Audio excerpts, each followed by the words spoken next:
Yung mga kasama ko dito sa Duli Tupad, kung saan nagtatanim kami ng mga gulay, mga iba't ibang mga tanim.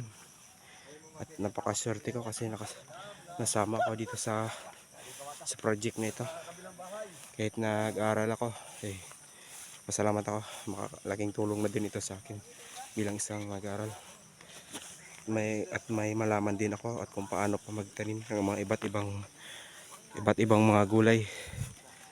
Sa hindi muna ako pumasok ngayon sa school. Nandito ako ngayon nag-work muna kami dito sa Tupad para may malaman naman ako ng kaunting skill o pagtatanim na hindi ko pa nalalaman. Thank you nga pala mga kaproboys sa inyong panonood, sa inyong pag-follow, sa inyong pag-heart at pag-share. Ingat lang kayo palagi mga kaproboys. Sana wag na kayo magsawa ang suporta ng channel ko. At naway palawakin pa natin ang ating kalaman at pursigi at sa mga agriculture dyan. Mga agriculture at ang aking channel palawakin pa natin mga kaproboys ang work.